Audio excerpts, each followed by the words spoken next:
বন্ধুরা নমস্কার, যতন খলুখা। আর কিছুদিনের মধ্যে ত্রিপুরায় দুইটি বিজয় উৎসব হতে যাচ্ছে। একটি বিজয় উৎসব হবে 17 এপ্রিল এবং তারপরে, আরেকটি বিজয় উৎসব হবে 4 মে এবং তারপরে। প্রথম বিজয় উৎসবে তিপ্রা মথার তারা রং খেলবে এবং আপনার ঢাক ঢোল নিয়ে বিজয় মিছিল করবে। মানে 17 তারিখ দুপুর থেকে ধরে নিলাম যে এরপরে কয়েকদিন ধরে তারা বিজয় উৎসব করবে। আর 4 তারিখের পরে বিজয় উৎসব করবে বিজেপি। অর্থাৎ রাজ্যে যে দুটো নির্বাচন হয়েছে, অর্থাৎ ধর্মনগরের বিধানসভা উপনির্বাচন এবং এডিসির সাধারণ নির্বাচন, এই দুটো নির্বাচনে দুটো রাজনৈতিক দল লাভবান হওয়ার সম্ভাবনা দেখা যাচ্ছে। যেমন এডিসিতে তিপ্রা মথার আবারও সংখ্যাগরিষ্ঠতা নিয়ে ফিরে আসার কথা, যদি ব্যাপক কোনো পরিবর্তন না হয়ে থাকে, যে পরিবর্তনের কোনো সম্ভাবনা এখনো পর্যন্ত একেবারেই দেখা যায়নি।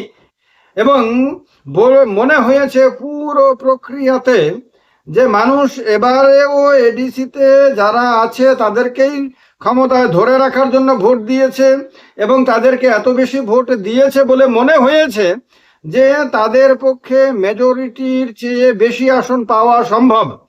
অর্থাৎ তারা যদি 20-22টি আসন পায় তাহলে খুব অবাক হওয়ার কিছু নাই, কিছু থাকবে না। যদি অন্যথা হয় তাহলে তার তো বিভিন্ন কারণ থাকতেই পারে, কারণ অনেকের তো ইভিএম নিয়ে প্রশ্ন আছে, অনেকের গণনা কেন্দ্র নিয়ে ভয় আছে যে গণনা কেন্দ্রে ঠিকভাবে গণনা হবে কিনা, আরো অনেক ধরনের মতামত অনেকেরই থাকে, সেগুলোরও প্রভাব শেষ পর্যন্ত থাকতে পারে। সেটা নিয়ে আমি কিছু বলছি না এই ভিডিওতে, কিন্তু সাধারণ মানুষের যে মতিগতি দেখা গেছে তাতে তো ডেফিনেটলি এডিসিতে প্রত্যাবর্তনের ছবি চোখের সামনে পরিষ্কার ভেসে ওঠে। এবং এটা রাজ্যের বিভিন্ন জায়গাতে মানুষের যে সেন্টিমেন্ট দেখা গেছে, মানুষের যে অংশগ্রহণ দেখা গেছে এবং বিশিষ্ট ব্যক্তিদের যে মতামত পাওয়া গেছে, সাংবাদিক বন্ধুরা হোক, অন্যান্য ব্যক্তিরা হোক, সব কিছুর পরিপ্রেক্ষিতে এটাই মনে হয়েছে যে 17 এপ্রিল ভোট গণনার পরে এডিসি এলাকাতে তিপ্রা মথার তারাই বিজয় উৎসব করবে, এটা মনে হয়েছে। যদি এটা ব্যর্থ হয়, যদি ভুল প্রমাণিত হয়, সে তো আরেকটা ব্যাপার, কিন্তু এখনো পর্যন্ত তাই মনে হয়েছে। ধর্মনগরের কথা আমি কেন বলছি যে বিজেপির ধর্মনগরে বিজয়ী হওয়ার কথা? একটা হলো যে সরকারে যারা থাকে তারা সাধারণত উপনির্বাচনগুলোতে বিজয়ী হয়, সাধারণত আমাদের রাজ্যে। ব্যতিক্রমী ঘটনাও ঘটে কখনো কখনো, কিন্তু ব্যতিক্রমী ঘটনা ঘটার মতন প্রবল চিত্র ধর্মনগরে দেখা যায়নি। আর বিজেপির তো কিছু শিল্পকর্ম জানা আছে, ইভিএম মেশিন থেকে শুরু করে গণনা কেন্দ্র, নানান ক্ষেত্রে বিজেপি এই বিভিন্ন শিল্প, মানে রাজনীতিটা বিজেপির কাছে এখন একটা শিল্পে পরিণত হয়েছে। তো সুতরাং শিল্প, সাধারণ মানুষের উপনির্বাচনে শাসক দলকে ভোট দেওয়ার প্রবণতা, তাছাড়া আরেকটা গুরুত্বপূর্ণ বিষয় হলো বিরোধী ভোটটা দুভাগে বিভক্ত হয়ে যাওয়া।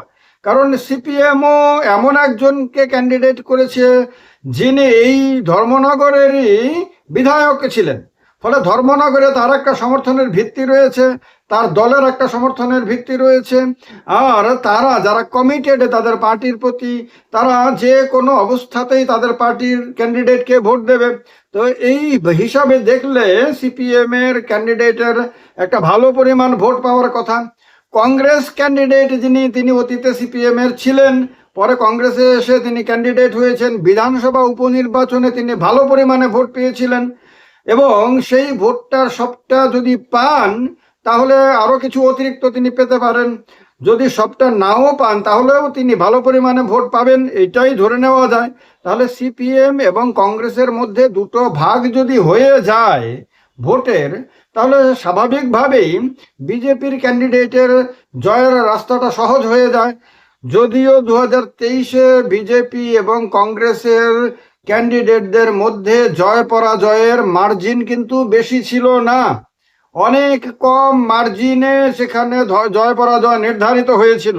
সেই দিক থেকে হিসেব করলে এবারে যদি কংগ্রেস সিপিএম মিলে একজনকে ক্যান্ডিডেট করত এবং উভয় পার্টির ভোট যদি এক জায়গায় এসে পড়তো, তাহলে হয়তো কংগ্রেস ক্যান্ডিডেটের বিজয়ী হয়ে যাওয়ার সম্ভাবনা নিশ্চিত হয়ে যেত। কিন্তু যেহেতু ভোটটা ভাগ হয়েছে, সেহেতু তার জয়ের সম্ভাবনা অনেকটা কমে গেছে বলে মনে করা যায়। যদিও প্রচারের সময় কিন্তু কংগ্রেস ক্যান্ডিডেটের বা কংগ্রেসের সভাগুলোতেও ভালো সংখ্যক লোক হয়েছে, ইয়াং জেনারেশনের অংশগ্রহণ কংগ্রেসের বিভিন্ন কর্মসূচিতে দেখা গেছে, তাদের মধ্যে উন্মাদনাও ছিল। এগুলো কিন্তু একেবারে সত্য, এগুলো পরিষ্কার খালি চোখে দেখা গেছে। তো তার কারণে এইটা ঠিক যে কম্পিটিশন হওয়ার কথা, কিন্তু কম্পিটিশনে শেষ পর্যন্ত বিজেপি বিজয়ী হওয়ারই সম্ভাবনা। তার কারণে 4 মে বিজেপি যদি আসামে জিততে পারে, তাহলে বিজেপি তার জন্য ত্রিপুরাতে বিজয় মিছিল বের করবে, আনন্দ উল্লাস করবে।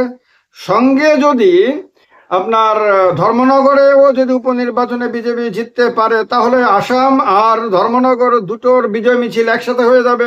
একসাথেই মানুষ এক মুঠে রং খেলবে না, 2 মুঠে রং খেলবে। তখন মানে এইদিকে একবার রং দেবে, ওইদিকে একবার রং দেবে, মানে এই রংটা হলো আসামের জন্য, এই রংটা হলো ধর্মনগরের জন্য, এইরকম করে তারা রং টং খেলে নেবে। আর যদি অ্যাক্সিডেন্টালি তারা ওয়েস্ট বেঙ্গলেও বিজয়ী হয়ে যায়, পশ্চিমবঙ্গেও যদি সরকার বানাতে পারে, অ্যাক্সিডেন্টালি বলি আমি সবসময়ই, কারণ পশ্চিমবঙ্গে নর্মালি তৃণমূল কংগ্রেসেরই বিজয়ী হওয়ার কথা। নর্মালি পশ্চিমবঙ্গে আপনার সরকার প্রত্যাবর্তনের কথা, পরিবর্তনের কোনো সম্ভাবনা এখনো পর্যন্ত দেখা যাচ্ছে না। কিন্তু রাজনীতি তো অনিশ্চয়তার জায়গা, রাজনীতিতে হঠাৎ করে এক একটা ঘটনাও বিরাট প্রভাব বিস্তার করে ফেলে। এখনো ভোট বাকি রয়েছে, 23শে এপ্রিল ভোট, 29শে এপ্রিল ভোট। তো এই যে 2 দফা ভোটের আগে বঙ্গ রাজনীতিতে আর কি কি পরিবর্তন ঘটবে আমরা জানি না। এমনও হতে পারে যে তৃণমূলের পক্ষে বিরাট সেন্টিমেন্ট আরো বেড়ে যেতে পারে, আবার হতে পারে যে সেন্টিমেন্ট, জনতার সেন্টিমেন্ট বিজেপির দিকে ঝুঁকে যেতে পারে। তো যাই হোক না কেন, এইটা একটা অনিশ্চয়তা রয়েছে। কিন্তু তারপরেও ধরুন অ্যাক্সিডেন্টালি বিজেপি জিতে গেল, তাহলে বিজেপি আসামের জন্য এক হাতে রং খেলবে, এক হাতে ধর্মনগরের জন্য রং খেলবে, কিন্তু পশ্চিমবঙ্গের জন্য রং খেলার জন্য তো 3 নম্বর হাত তো নাই।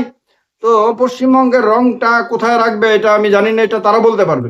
এনিওয়ে, তবে প্রথম রং খেলাটা তিপ্রামথারই খেলার কথা। আর যদি তিপ্রামথা প্রথম রং খেলার সুযোগ পেয়ে যায়, যদি বিজেপিকে পরপর দ্বিতীয়বার তারা এডিসিতে হারাতে পারে এবং সরকারের শাসক দল হওয়া সত্ত্বেও, শরিক দল হওয়া সত্ত্বেও বিজেপিকে তারা এডিসিতে নাস্তানাবুদ করতে পারে, তাহলে আর যাই হোক না কেন বাংলার বিধানসভা নির্বাচনের 2 পর্বের প্রচার অভিযানে বাদবাকি যে দিনগুলোতে প্রচার হবে, সেগুলোতে কিন্তু ত্রিপুরার এডিসি কিন্তু একটা বিরাট প্রচার পেয়ে যাবে।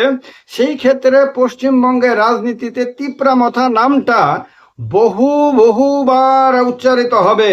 তিপ্রামথা ত্রিপুরাতে যেমন ভাবে পরিচিত রাজনৈতিক দল, ঠিক তেমনি পশ্চিমবঙ্গেও কিন্তু পরিচিত রাজনৈতিক দল হয়ে যাবে। এই কারণে এবারের এই যে ভোটের ফলাফল, বিশেষ করে 17 তারিখের যে ভোটের ফলাফল, সেইটা কিন্তু ভীষণ ইন্টারেস্টিং ব্যাপার। সেটা কিন্তু ত্রিপুরা রাজ্যকে বাংলার রাজনীতিতে আপনার প্রাসঙ্গিক করে তুলতে পারে যদি তিপ্রামথা বিজয়ী হয়। বিজেপি জিতে গেলে তো ভিন্ন ব্যাপার, বিজেপি বড় দল, সে এডিসিতে জিতেছে, এটাকে নিয়ে সে বিরাট করে প্রচার করতে পারবে না। করবে প্রচার, কিন্তু বিশাল প্রচার হবে না। এবারের এই গণনা এবার খুব ইন্টারেস্টিং স্টেজে, হয় বিজেপির পক্ষে, না হয় বিজেপি বিরোধীদের পক্ষে। জানাবেন কমেন্ট করে, কমেন্ট বক্সে আপনাদের মতামত। ভালো লাগলে ভিডিওটাকে লাইক করবেন, চ্যানেলটাকে সাবস্ক্রাইব না করে থাকলে সাবস্ক্রাইব করবেন। আর এই চ্যানেলের মেম্বার যারা হতে চান, তারা ভেতরে আপনার ডেসক্রিপশনে এই চ্যানেলে মেম্বার হওয়ার লিঙ্ক দেওয়া আছে, তাতে ক্লিক করে এই চ্যানেলের মেম্বার হবেন। যত নন্দ খুলুম খাওয়া, সবাইকে নমস্কার।